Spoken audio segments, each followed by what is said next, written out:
Hello everyone, welcome to doctor Meenu's Edways. Valuation of goodwill बहुत important topic है हमारे corporate accounting का और कॉमर्स का भी। अगर हम देखें तो बहुत इंपॉर्टेंट टॉपिक है। जितने भी कम्पिटिटिव एग्जामिनेशंस होते हैं वहाँ भी इसके क्वेश्चंस बहुत सारे आते हैं।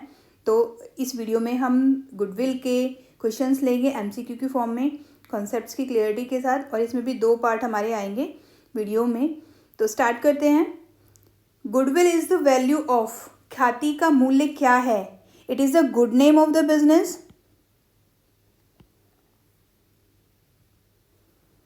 क्वालिटी का प्रोडक्ट, उत्पाद की गुणवत्ता, capacity to attract the customer. देखो गुडविल कैसे बनती है, क्या है गुडविल। ऑब्वियसली अगर हम एक एग्जांपल लेते हैं छोटा सा कि 2 शॉप्स हैं और एक शॉप पे तो इतनी भीड़ लगी रहती है और एक शॉप पे लोग कम जाना पसंद करते हैं। तो जिस शॉप पे भीड़ लगी रहती है, जिसकी सेल्स ज़्यादा होती हैं, वो उसके पास क्या है, उसके पास कुछ तो एक्स्ट्रा होगा। वो एक्स्ट्रा दैट मीन्स उसका अच्छा नाम हो सकता है, उसकी अच्छी सर्विस हो सकती है, उसकी प्रोडक्ट क्वालिटी हो सकती है। तो ये सारी जो चीज़ें हैं ये इफेक्ट करते हैं हमारे किसको, एक अच्छा नाम बनाने के लिए, यानी कि गुडविल बनाने के लिए। तो गुडविल हमें जो मिलती है वो किसकी वैल्यू मिलती है, कोई एक दिन में तो क्रिएट होती नहीं है। तो goodwill is the good name of the business, बिल्कुल है। क्वालिटी का प्रोडक्ट दे रहे हैं वो भी है। And the capacity to attract the customer, customer को जो हम अट्रैक्ट कर रहे हैं वे भी हमारी किस में आएगी, गुडविल में आएगी। सो द गुडविल जो वैल्यू है वो किसकी है, इन सभी की है। The correct answer is D, all of the above. Next, goodwill is the current value of expected future income in excess of the normal return on investment in net tangible assets. The definition is given by, ये definition किसने दी थी कि जो हमारी ख्याति है शुद्ध मूर्त संपत्ति में निवेश पर सामान्य रिटर्न से अधिक अपेक्षित भविष्य का आय का वर्तमान मूल्य है, ये दी थी हमारी कोहलर ने। तो इसको आप की वर्ड से याद करने की कोशिश करिए। गुडविल इज क्या है, रियल एसेट है, इंटेंजिबल एसेट है, फिक्टिशियस एसेट्स है या नॉमिनल एसेट्स है। एक्चुअली गुडविल क्या है हमारा, इंटेंजिबल एसेट्स है। कभी कभी बच्चे बहुत कंफ्यूज होते हैं। तो टेंजिबल और इंटेंजिबल मतलब, देखो टेंजिबल एसेट्स कौन से होते हैं, जिनकी हमारी फिजिकल प्रेजेंस होती है। ठीक है, फिजिकल प्रेजेंस मतलब जैसे बिल्डिंग है, हमें पता है ये रखी हुई है यहाँ बिल्डिंग, या कोई फर्नीचर है, ये फर्नीचर यहाँ रखा हुआ है। तो physically we can see them, physically we can touch them, feel कर सकते हैं हम उनको।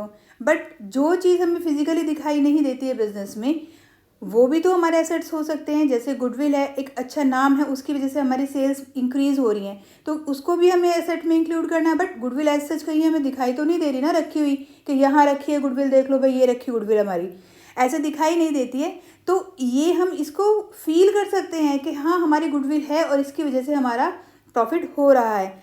तो that is known as intangible assets, जिनकी फिजिकल प्रेजेंस नहीं है but they are present in the business, और वहाँ से हमें उनका बेनिफिट भी ड्राइव हो रहा है। तो the correct answer is intangible assets. Then comes accounting treatment for goodwill is, goodwill का जो हमें अकाउंटिंग ट्रीटमेंट करना है वो क्या है, डेप्रिशिएटिंग ईयरली। देखो गुडविल को हम ईयरली डेप्रिशिएट नहीं करते हैं, जैसे हम बाकी के एसेट्स को डेप्रिशिएट करते हैं वैसे गुडविल को डेप्रिशिएट नहीं करते हैं। ज़रूरी नहीं है कि जैसे हमने बिजनेस स्टार्ट किया 2020 में, तो अगले साल हमारी जो गुडविल हमने अर्न करी है उसको हम डेप्रिशिएट करें। अरे इनिशियल ईयर्स में हमारी गुडविल क्या होती है, बढ़ती जाती है। तो गुडविल को डेप्रिशिएट करना is not option. Revaluation, right of against revaluation क्या है, रिवैल्यू तो हम कर रहे हैं, ये अकाउंटिंग ट्रीटमेंट नहीं है। Write off goodwill against capital profit, none of these. Writing off the goodwill against capital profit, देखो गुडविल जब भी हम राइट ऑफ करते हैं तो हमारे पास क्या इफेक्ट पड़ता है, पहले ये देख लेते हैं। हमारी बैलेंस शीट में हम क्या करते हैं, गुडविल की वैल्यू को क्या कर देते हैं, कम कर देते हैं। दूसरा, प्रॉफिट एंड लॉस अकाउंट में जाके क्या करते हैं हम, प्रॉफिट एंड लॉस अकाउंट से डेबिट कर देते हैं गुडविल को, गुडविल रिटर्न ऑफ, है ना। तो ये ट्रीटमेंट करते हैं। आगे हम कैश फ्लो में भी इसका एक ट्रीटमेंट करते हैं, नॉन कैश एक्सपेंडिचर्स में हमारी आती है। बट जो 2 इंपॉर्टेंट हमारे अकाउंटिंग ट्रीटमेंट होते हैं गुडविल के, वो है हमारा बैलेंस शीट में गुडविल की वैल्यू का कम होना और प्रॉफिट एंड लॉस अकाउंट में डेबिट करना। अब प्रॉफिट एंड लॉस अकाउंट में कौन सी चीज़ें हम डेबिट करते हैं, जो हमारी किसकी होती हैं, रेवेन्यू नेचर की होती हैं, यानी कि कैपिटल नेचर की नहीं है। तो writing of against capital profit, तो अब हम क्या कर रहे हैं, कैपिटल प्रॉफिट में से इसको चार्ज नहीं कर रहे हैं, हम इसको रेवेन्यू प्रॉफिट में से चार्ज कर रहे हैं। So the answer is none of these. Accounting standard that relates to goodwill, goodwill के लिए जो अकाउंटिंग स्टैंडर्ड है वो कौन सा है हमारा अकाउंटिंग स्टैंडर्ड। तो गुडविल के लिए जो हमारा अकाउंटिंग स्टैंडर्ड है दैट इज अकाउंटिंग स्टैंडर्ड 26। और ये क्या है हमारा for tangible assets, sorry intangible assets, ये हमारा अकाउंटिंग स्टैंडर्ड्स है इंटेंजिबल एसेट्स के लिए।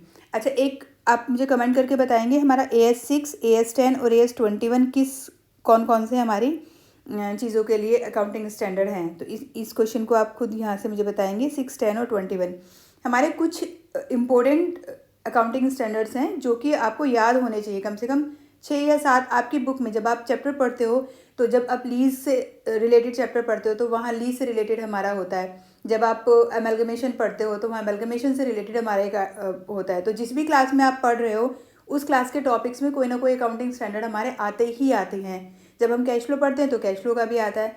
तो हमें ऐसा नहीं होता है कि एक ईयर में हमें सारे याद करने होते हैं, बट जो भी हम क्लास में पढ़ रहे हैं, जो भी हमारे सब्जेक्ट में आ रहा है, 4 या 5 जितने भी स्टैंडर्ड आ रहे हैं, तो वो स्टैंडर्ड आप हर साल करोगे तो आपको लगेगा कि जब 3 साल आप पढ़ चुके होगे ग्रेजुएशन में तो आपको बहुत सारे अकाउंटिंग स्टैंडर्ड की नॉलेज हो जाएगी। तो आप यहाँ मुझे कमेंट करके बताएंगे कि 6, 10 और 21 किससे रिलेटेड है। और ये गुडविल हमारा किस में आता है, अकाउंटिंग स्टैंडर्ड 26 में। गुडविल इज डिटरमाइंड ऑन, किसके बेसिस पे गुडविल डिटरमाइन करते हैं हम, फैक्टर कौन कौन से हैं, इश्यू ऑफ शेयर, फैक्टर्स नहीं सॉरी, ख्याति कब निर्धारित की जाती है, शेयर के इशू करने पर, sale of the company, winding up of the company, forfeiture of the share. देखो इशू ऑफ शेयर करते हैं तो भी हमें गुडविल की ज़रूरत नहीं पड़ती है। सेल ऑफ कंपनी, जब भी हम सेल करते हैं कंपनी को तो जो परचेजिंग कंपनी होती है वो उसको क्या चाहिए होती है, गुडविल की वैल्यू चाहिए होती है, क्योंकि एसेट है तो गुडविल के लिए भी वो क्या करेगी, पे करेगी। तो यहाँ हमें ज़रूरत पड़ेगी गुडविल की। Winding of the company, winding up में भी हमें गुडविल की ज़रूरत नहीं पड़ती। एंड फॉरफीचर ऑफ शेयर, अगर हम फॉरफीट कर रहे हैं, फॉरफीचर क्या होता है हमारा, जो भी हमारे डिफ़ॉल्टर्स होते हैं शेयर होल्डर्स, अगर उन्होंने पेमेंट नहीं करी अपने शेयर्स पे तो कुछ टाइम लिमिट होने के बाद हम उनके शेयर्स को फॉरफिट करके री इशू कर देते हैं, यानी कि जब्त कर लेते हैं। तो इसमें भी हमें ज़रूरत नहीं पड़ती, ये समापन नहीं है, फॉरफीचर है, जब्तीकरण, शेयर्स का जब्त करना। क्लियर। तो गुडविल कब चाहिए हमें, sale of the company. Next is when is goodwill needed in a partnership form, partnership form में कब जरूरत होती है हमें, एडमिशन होता है, बिल्कुल जब एडमिशन होता है तो नया पार्टनर गुडविल लाता है, रिटायरमेंट होते हैं तो रिटायरिंग पार्टनर गुडविल ले जाता है अपना share of the goodwill, on the change of profit sharing ratio तो उनकी गुडविल भी बदलती है। सो the answer will be all of the above. Next is which of the following is not concern with the valuation of goodwill, valuation of goodwill से concern नहीं है, क्या क्या नहीं कंसर्न है। देखो अर्निंग कैपेसिटी मेथड, ये तो हमारे कौन क्या है, मेथड्स हैं जो गुडविल के मेथड्स नहीं है। तो अर्निंग कैपेसिटी मेथड नहीं है, सुपर प्रॉफिट मेथड है, हम सुपर प्रॉफिट निकालते हैं और उसके बेसिस पे गुडविल कैलकुलेट करते हैं। एवरेज प्रॉफिट, औसत लाभ भी हमारा मेथड है, एंड कैपिटलाइजेशन ये भी हमारा मेथड है। तो this is not the method of goodwill, तो correct answer is A. For valuation of goodwill, income from investment in the government security is accounted for as, देखो जो भी हमारी सरकारी प्रतिभूतियों में निवेश से ख्याति की जो हम आय का मूल्यांकन करते हैं तो उसको इंक्लूड करते हैं या नहीं करते हैं। तो इसका है हमारा, इसको हम not traded as a part of profit. Actually जो भी हमारी नॉन ट्रेडिंग इन्वेस्टमेंट होते हैं, ट्रेडिंग इन्वेस्टमेंट होते हैं जो कि हमने ट्रेड के लिए रखे हुए हैं, तो वहाँ से हमें जो इनकम होती है वो रेवेन्यू इनकम होती है। और जो हमारे नॉन ट्रेडिंग इन्वेस्टमेंट्स हैं तो वो हमने ट्रेडिंग के लिए नहीं रखे हुए, तो उनसे जो हमें इनकम हो रही है उसको भी हम यूज़ नहीं करते हैं अपनी मूल्यांकन के लिए। तो ये क्या होगा, एडेड इन नेट प्रॉफिट, ये भी नहीं होगा, ये भी नहीं होगा। So not treated as a part of profit of the business is correct answer. Reasonable remuneration of owner will be dashed from the average profit of the estimated future maintainable profit। अब ये future maintainable profit क्या है भाई, हमारे भविष्य में बनाए रखने वाले। देखो जब भी गुडविल हम निकालते हैं तो हमें प्रॉफिट्स की ज़रूरत होती है। अब तक जो प्रॉफिट थे, जब परचेजिंग कंपनी परचेज कर रही है तो हो सकता है उसके कुछ और खर्चे हों, या अभी तक जो भी कंपनी या जो भी सोल प्रोप्राइटर, जो भी बिजनेस चला रहा था पर्सन, वो उस खर्चे को खर्चा नहीं मान रहा हो, लेकिन परचेजिंग कंपनी उस खर्चे को खर्चा माने, जैसे एक जनरल टर्म होती है हमारी रेम्यूनरेशन। कुछ लोग क्या करते हैं, काम कर रहे होते हैं लेकिन अपने रेम्यूनरेशन को डिडक्ट नहीं करते हैं, बट क्योंकि ये तो खर्चा है, अगर आप खुद नहीं काम कर रहे हो, आप किसी और से काम करवाओगे तो आप रेम्यूनरेट करोगे। और वैसे भी रेम्यूनरेशन क्या है, एक तरह से अपॉर्चुनिटी कॉस्ट है। भाई आप यहाँ कर रहे हो, अगर यहाँ नहीं करते तो कहीं और करते तो आपका वो भी तो फोरगोन हो रहा है। तो इसीलिए ये ऐसे कुछ खर्चे हैं जो कि हमें मेंटेन करने पड़ते हैं, ठीक है। तो ऐसे ही जो हमारा रीजनेबल रेम्यूनरेशन है, हमारा उचित पारिश्रमिक जो है, उसको हम क्या करेंगे, उसको हम डिडक्ट करेंगे अपने प्रॉफिट में से, क्योंकि उसको प्रॉफिट में से लेस करके ही हम एक्चुअल प्रॉफिट दिखाएंगे। अभी आ रहा है हमारा प्रॉफिट 20,000 का, रेम्यूनरेशन है 5,000 का, उचित जो रेम्यूनरेशन मिलना चाहिए, लेकिन जो ए है वो डिडक्ट नहीं कर रहा है, तो इसका प्रॉफिट तो ज़्यादा आ रहा है। इस प्रॉफिट के बेसिस तो गुडविल भी क्या आएगी हमारी, ज़्यादा आएगी कि नहीं आएगी। लेकिन जो नया पर्सन है जो परचेज कर रहा है वो कह रहा है कि नहीं मैं काम करूंगा या मैं किसी और से काम करवाऊंगा, तो ये क्या करना पड़ेगा भाई, लेस करना पड़ेगा। सो द प्रॉफिट क्या हो जाएगा हमारा, 15,000 हो जाएगा। तो 15,000 क्या है हमारा फ्यूचर मेंटेनेबल प्रॉफिट। तो रेम्यूनरेशन को हमें क्या करना पड़ेगा, लेस करना पड़ेगा। Correct answer is A. Surplus profit means, what is surplus profit. Surplus तो पता ही हमें, जो भी हमारे पास ज़्यादा होता है, जितना हमें रिक्वायर होता है या जितना हमें नॉर्मली मिलना होता है उससे ज़्यादा अगर हमें कुछ मिल रहा है, दैट इज सरप्लस। तो surplus profit means excess of actual average profit over normal profit, excess of normal profit over actual average profit, excess of actual profit over the current year profit. अच्छा देख लेते हैं पहले, तो super profit का हम formula लगा देते हैं एक बार जरा।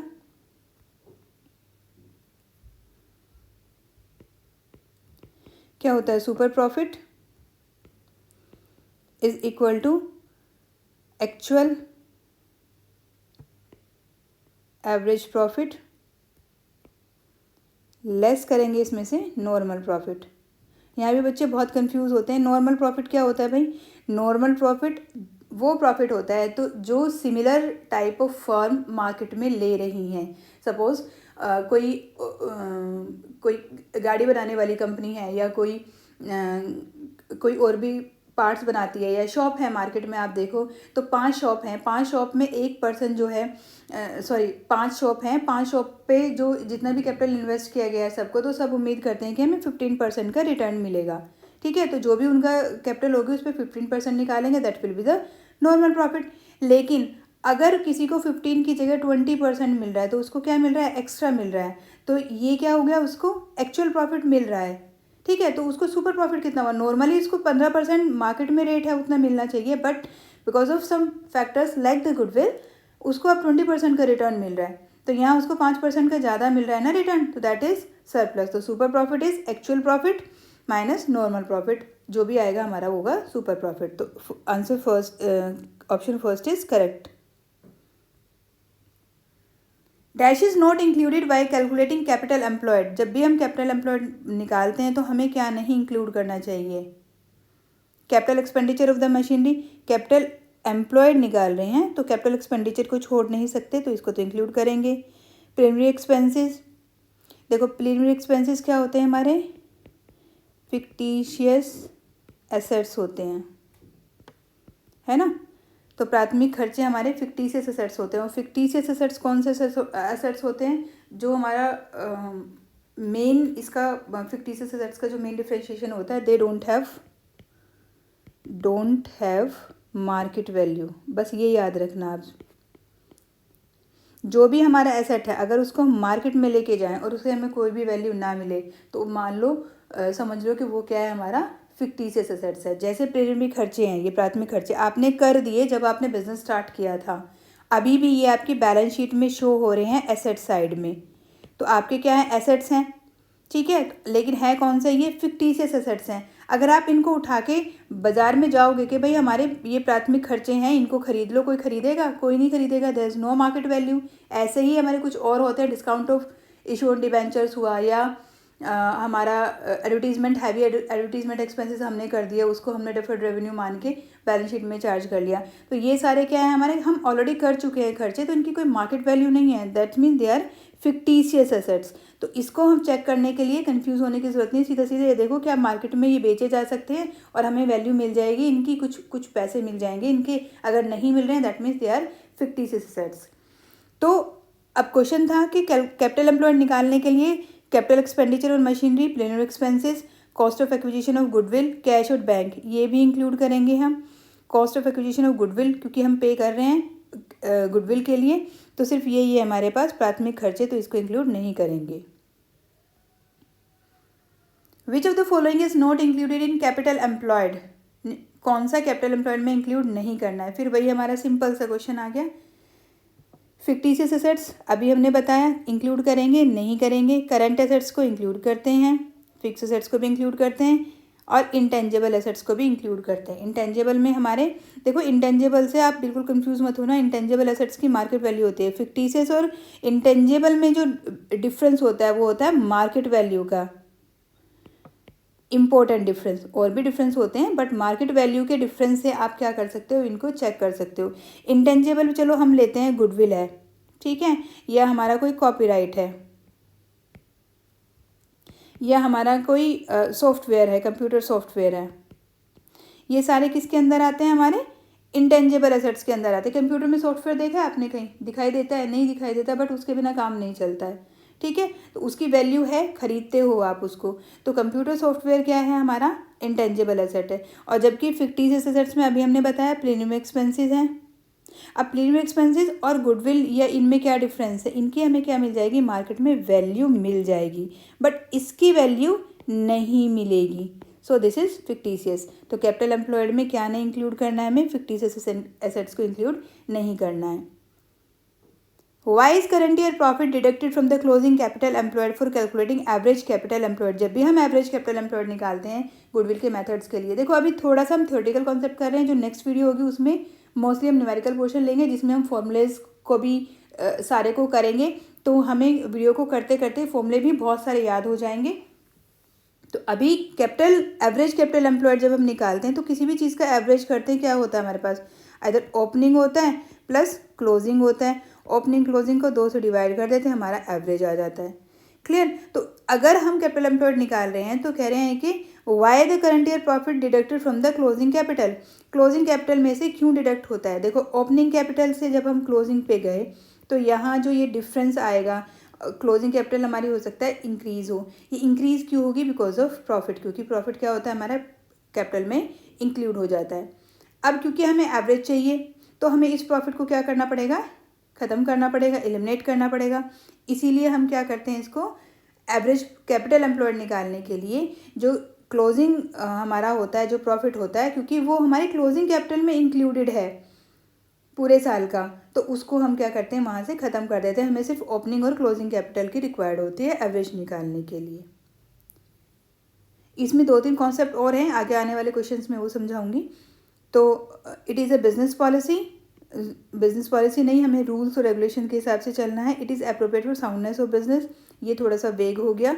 Increase in closing capital employed is due to the current year profit, ये हमारा करेक्ट आंसर है, क्योंकि हमारी जो क्लोजिंग कैपिटल होती है वो बढ़ी हुई होती है, और वो बढ़ी क्यों है, because of current year profit, ठीक है। तो उस करंट ईयर प्रॉफिट को हमें हटाना है वहाँ से, that's why we deduct the current this closing capital में से हम करंट ईयर प्रॉफिट को डिडक्ट कर देते हैं। Which of the following is method is the most scientific method of valuation of goodwill, goodwill को निकालने का सबसे साइंटिफिक मेथड कौन सा होता है। देखो साइंटिफिक से क्या आ जाता है हमारा, साइंटिफिक मेथड की अगर हम बात करें तो साइंटिफिक मेथड में हमारा होता है नो बायस, कोई भी सब्जेक्टिविटी नहीं होनी चाहिए, सारी चीज़ ऑब्जेक्टिव होनी चाहिए। तो अब जैसे हम बाकी सारे मेथड्स निकालते हैं, तो फ्यूचर मेंटेनेबल प्रॉफिट है, कोई निकाल रहा है, कोई कुछ आइटम ऐड कर रहा है, कुछ नहीं कर रहे हैं, तो वहाँ हमारी सब्जेक्टिविटी आ जाती है। बट एक हमारा मेथड है एन्युटी मेथड, इसमें क्या होता है, एक सिंपल फॉर्मूला दिया हुआ होता है, प्रेजेंट वैल्यू ऑफ मनी दी हुई होती है, फ्यूचर का दिया हुआ होता है, और ये सबसे जो बेस्ट थिंग है इसमें, ये हमारा टाइम वैल्यू ऑफ मनी को भी ध्यान में रखता है। तो एन्युटी मेथड क्या है, सिस्टेमेटिक मेथड है, बायस नहीं है, तो यही क्या है हमारा मोस्ट साइंटिफिक मेथड है। क्लियर। तो annuity method is the best for goodwill valuation, because क्यों है ये, there is no loss to any party, purchase और सेलर, किसी को नुकसान नहीं होता है कि आपने इतना प्रॉफिट लगा लिया या इतना प्रॉफिट लगा लिया। Interest element is taken on the consideration, interest को भी ध्यान में रखते हैं क्योंकि ये मनी वैल्यू को ध्यान में रखता है, प्रेजेंट वैल्यू ऑफ मनी को ध्यान में रखता है, based on the present value of रूपी, तो इसको भी ध्यान में रखता है। तो इन सभी चीज़ों की वजह से ये साइंटिफिक भी है और बेस्ट भी है। Valuation of goodwill by annuity method will be dash as compare to purchase of super profit method. जब हम एन्युटी मेथड से गुडविल निकालते हैं तो वो अगर हम कंपेयर करें सुपर प्रॉफिट मेथड से तो उसकी वैल्यू कम आती है गुडविल की, वो कम आती है। क्यों आती है कम? देखो, सुपर प्रॉफिट जब हम निकालते हैं तो हम एक बार में ही, जो सुपर प्रॉफिट निकालते हैं हम, तो उसमें क्या करते हैं, हम एक बार में ही सारी पेमेंट कर देते हैं, है ना। हम ये नहीं देखते कि फ्यूचर में क्या मिलने वाला है। अगर परचेज ईयर निकाल रहे हैं तो अगले 4-5 साल के निकाल देते हैं, तो सुपर प्रॉफिट मेथड में हम एक बार दे देते हैं। जबकि जो हमारा एन्युटी मेथड होता है, एन्युटी मेथड वैल्यूएशन का होता है, हम खाली उसमें क्या करते हैं, प्रेजेंट वैल्यू, जो गुडविल की हमारी प्रेजेंट वैल्यू निकल के आती है, सिर्फ उसी की पेमेंट करते हैं। तो इसमें इसलिए ज़्यादा आती है क्योंकि आगे आने वाले टाइम में इसने सारों को ले लिया, आगे तक का ले लिया इसने, जबकि इसमें खाली प्रेजेंट देख रहे हैं कि आज वैल्यू क्या है, हम कल की नहीं देख रहे। तो मनी की वैल्यू आज हो सकती है कम हो और आने वाले टाइम में मनी की वैल्यू ज़्यादा हो, तो मनी की वैल्यू ज़्यादा होगी तो वो सुपर प्रॉफिट में ज़्यादा निकल के आएगी गुडविल हमारी। और अगर हम प्रेजेंट को देखते हैं, प्रेजेंट वैल्यू ऑफ मनी को देखते हैं, तो क्या होता है, एन्युटी में हमारी क्या आएगी, प्रेजेंट आएगी, तो थोड़ा सा वैल्यू कम आएगी। So the answer is less. When is the weighted average of goodwill valuation applied? जो हम एवरेज प्रॉफिट मेथड होता है हमारा गुडविल का, एवरेज प्रॉफिट मेथड, तो इसमें क्या करते हैं, हम एक तो एवरेज प्रॉफिट से लेते हैं और दूसरा वेटेज प्रॉफिट से लेते हैं।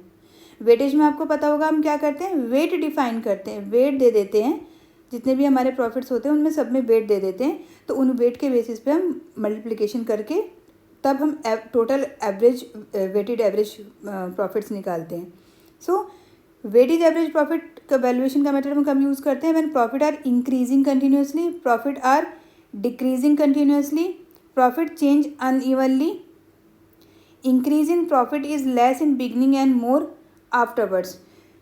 देखो, प्रॉफिट आर डिक्रीजिंग और प्रॉफिट आर इंक्रीजिंग, ये दोनों ही हमारे क्या हैं, इसमें आंसर हैं। तो इसमें एक ऑप्शन और आप ऐड कर लीजिए, ए एंड बी बोथ, हम दोनों को ही वेट दे सकते हैं। देखो लिसन, प्रॉफिट आर इंक्रीजिंग, पहले साल में 2000 के प्रॉफिट थे, तीसरे साल में हमारे 5000 के हुए, देन हमारे 8000 के हुए। अब जर्नली हम क्या करते हैं, जब नॉर्मल एवरेज करते हैं तो इसमें सबको टोटल कर लेते हैं, ठीक है, और इसके बेसिस पे हम इसको 3 से डिवाइड कर लेते हैं। तो हर साल का हमने क्या प्रॉफिट निकाल दिया, एवरेज निकाल दिया। हमारे लिए हर साल का प्रॉफिट 5000 है, लेकिन यहाँ देखो, यहाँ 8000 और यहाँ 2000 है, तो 8000 और 2000 में डिफरेंस तो होगा। दैट मीन्स जैसे जैसे हम आगे बढ़ते जाते हैं वैसे वैसे हम कुछ ना कुछ जो हमारी एडवांटेज है वो करते जाते हैं, मतलब कुछ ना कुछ हम एक्स्ट्रा करते जाते हैं, तो कुछ एक्स्ट्रा हमें मिलता जाता है।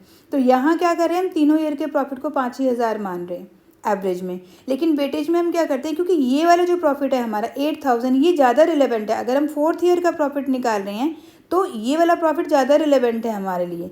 इसके अलावा क्योंकि 2 साल पहले सिचुएशन कुछ और थी, तो हम इसको, इस वाले प्रॉफिट को और इस वाले प्रॉफिट को ऐसे कंपेयर नहीं कर सकते। तो इसका वेट ज़्यादा है, ये ज़्यादा इंपॉर्टेंट है। हम मानते हैं कि 8000 था ना पिछले साल, तो इस साल थोड़ा सा और बढ़ेगा। अगर हम ये माने कि भाई सबसे पहले 2000 था, तो सबसे पहले सालों पहले अगर 2000 था तो वो बहुत ज़्यादा इंपॉर्टेंट नहीं है। तो जैसे ही हमारा ट्रेंड बढ़ता है तो हम क्या कहते हैं कि चलो ये बहुत ज़्यादा इंपॉर्टेंट नहीं, इसको 1 वेट दे देते हैं, ये थोड़ा सा और इम्पोर्टेंट है, इसको 2 वेट दे देते हैं, और क्योंकि ये रिसेंट है तो इसको 3 वेट दे देते हैं। अब हमारे वेट हो गए 1 2 3। तो ऐसे ही हम डिक्रीजिंग ट्रेंड में भी इसको वेट दे सकते हैं। तो जो हमारा वेटेज एवरेज है वो जब हमारी प्रॉफिट या तो बढ़ रहे हों या प्रॉफिट घट रहे हों तो हम क्या करते हैं, इसको वेट दे देते हैं। क्लियर? तो इसमें हमारे ये दोनों ही करेक्ट ऑप्शन हैं, तो ए और बी बोथ होगा।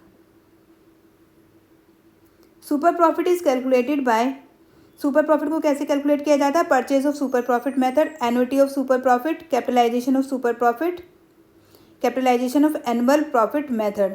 तो super profit is calculated by capitalisation of annual, एक मिनट, सुपर प्रॉफिट की गणना निम्न द्वारा की जाती है: purchase of super profit method, annuity of super profit method, ये capitalisation of annual profit method. तो इसका आंसर होगा हमारा capitalisation of annual profit method.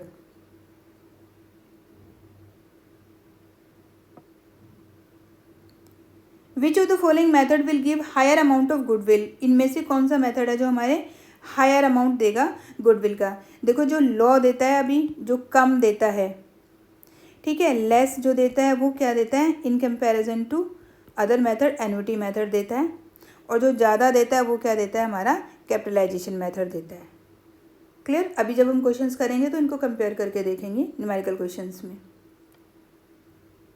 Factor affecting goodwill, goodwill को कौन कौन से फैक्टर अफेक्ट करते हैं? Income expectations of the investor, बिल्कुल करती है। Capital employed in the business, ये भी करती है। प्रॉफिटेबिलिटी ऑफ द इंडेक्स, जो हमारा प्रॉफिटेबिलिटी होती है वो भी करती है। तो जो सारे ही फैक्टर हैं हमारे, ये क्या करते हैं? हमारे गुडविल को इफेक्ट करते हैं। Which of the following is correct? Super profit is the increase in the current year profit over the average profit of the preceding 3 year. अब हमें करेक्ट बताना है कि करेक्ट कौन सा हमारा आंसर है इसमें। Which of the following is correct? Super profit is increase in the current year profit over the average profit of the preceding 3 year. Average 3 year के प्रॉफिट से ज़्यादा अगर हमारा प्रॉफिट है तो वो सुपर प्रॉफिट है। सुपर प्रॉफिट का फॉर्मूला क्या है हमारा? Super profit is equal to normal profit, sorry actual profit minus normal profit. ठीक है, अब आगे देखते हैं। If the amount of super profit is negative, goodwill will be negative. अगर सुपर प्रॉफिट नहीं हो रहा है हमें, तो क्या गुडविल भी हमारी नेगेटिव होगी? Capitalisation of super profit method for calculating goodwill is similar to the annuity method. Capitalisation of super profit method for calculating goodwill is similar to the annuity method. If future earning is less than the normal earning, there is no goodwill. देखो, capitalisation of super profit method for calculating goodwill similar नहीं है। Super profit का method अलग है और annuity का method अलग है, तो ये क्या है हमारा? गलत है। दूसरा, amount of super profit negative. अगर सुपर प्रॉफिट नेगेटिव है तो सुपर प्रॉफिट नेगेटिव का क्या मतलब है? लॉस है सीधा सीधा। तो अगर कंपनी को लॉस हो रहा है किसी कारण से, तो क्या हम ये कहेंगे कि गुडविल नेगेटिव है? हमारी गुडविल है ही नहीं। ज़रूरी तो नहीं है ना, हो सकता है 2 साल 3 साल किस इकोनॉमिक कंडीशंस की वजह से, कुछ और कारणों की वजह से लॉस भी कंपनी को बियर करना पड़ता है। तो दैट डजंट मीन कि गुडविल हमारी नेगेटिव है, तो ये भी हमारा गलत है। Super profit is increase in the current year profit. Super profit का फॉर्मूला ये है हमारा, तो ये हमने एवरेज प्रॉफिट नहीं लिया, हमने नॉर्मल प्रॉफिट, एक्चुअल बेस से नॉर्मल प्रॉफिट माइनस किया, तो ये भी गलत है। Now if future earning is less than the normal earning, अब हमें ये देखना है कि हमारे आने वाली अर्निंग्स अगर कम हो रही है हमारी नॉर्मल अर्निंग से भी, तो हमारी क्या है? गुडविल नहीं होगी। क्योंकि गुडविल नहीं है, कोई प्रॉब्लम्स हैं, तभी हमारा प्रॉफिट क्या हो रहा है? दिन पे दिन डिक्लाइन हो रहा है। गुडविल ख़राब होती जा रही है, नाम ख़राब होता जा रहा है, तभी तो हमारी सेल्स रिड्यूस हो रही हैं और हमारे आगे हमारी प्रोस्पेक्ट्स भी नहीं है, एक्सपेक्टेड अर्निंग्स भी नहीं है। That's why this is correct option.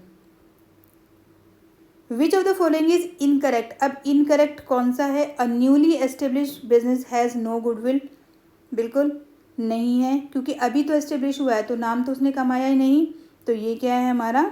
सही है। The value of goodwill is directly proportional to the amount of capital invested in the business. अगर जितना हमने कैपिटल इन्वेस्ट किया है उतनी ही हमारी गुडविल होगी, बिल्कुल सही नहीं है ये, क्योंकि अगर आप गुडविल डिपेंड करती है आपके बाकी और फैक्टर्स पे। आपका बिजनेस बड़ा है, दैट मीन्स ऐसा नहीं है कि आपकी गुडविल बहुत ज़्यादा है। आपने कैपिटल ज़्यादा इन्वेस्ट की है, तो जैसे जैसे आप कैपिटल इन्वेस्ट करते जा रहे हो वैसे वैसे आपकी गुडविल बढ़ती जा रही है, तो ये चीज़ नहीं है, तो ये हमारा है wrong. If the risk in the investment is high, income expectation of investor is also high, ये बिल्कुल ठीक है। अगर हमारा रिस्क ज़्यादा है तो ये तो रिटर्न भी ज़्यादा होगा, तो रिस्क जैसे इंक्रीज़ होता है तो हमारा रिटर्न भी इंक्रीज़ होता है। This is the basic fundamental of the accounting. Now financial accounting, none of above, तो जब हमारा ये वाला से गलत है तो this is second it is incorrect, बाकी हमारे जो दो हैं वो सही हैं।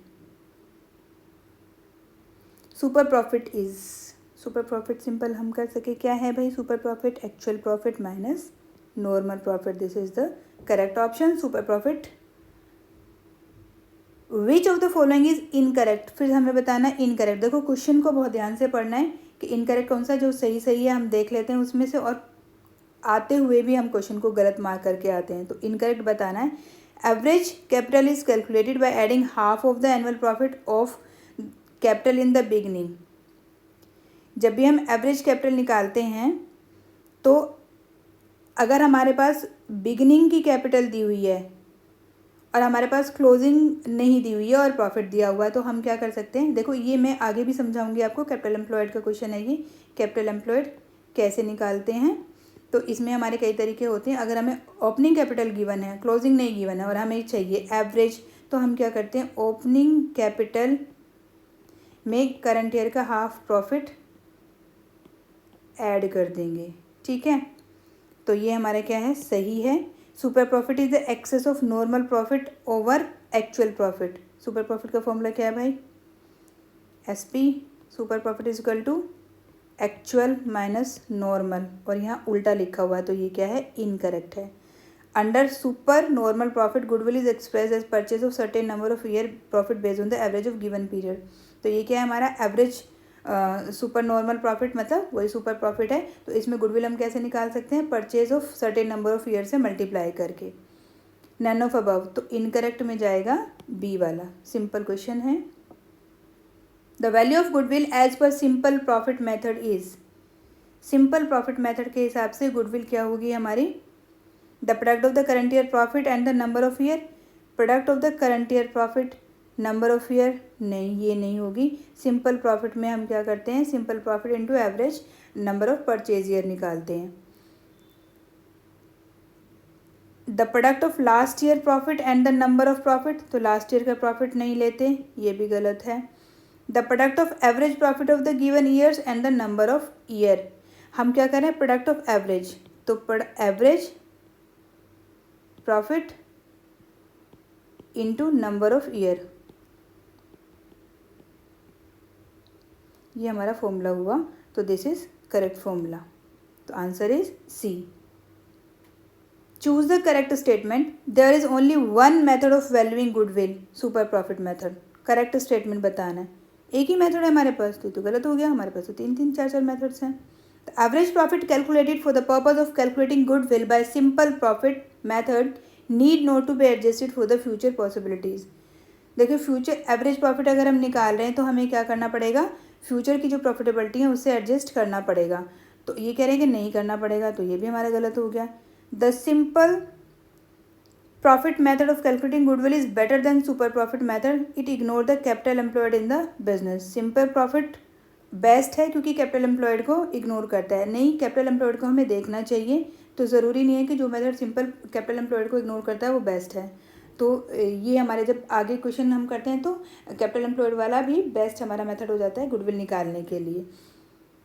ये भी गलत हो गया। If there is no anticipated excess earning over normal earning there will goodwill will be nil. बिल्कुल ये ठीक है। अगर हमारे पास कोई एक्सपेक्टेड अर्निंग नहीं है नॉर्मल अर्निंग से ज़्यादा तो गुडविल नहीं होगी, ये हम कर चुके हैं पहले भी। तो हमारी एक्सपेक्टेड अर्निंग ज़रूरी है नॉर्मल प्रॉफिट से आगे। अगर हम नॉर्मली अर्न कर रहे हैं तो ठीक है, हमारी कोई ऐसा गुडविल नहीं है। बट अगर आने वाले फ्यूचर में हम नॉर्मल के ऊपर कुछ भी नहीं कर रहे हैं और नॉर्मल से भी कम कर रहे हैं तो दैट मीन्स हमारी गुडविल नहीं है। तो करेक्ट आंसर इज डी।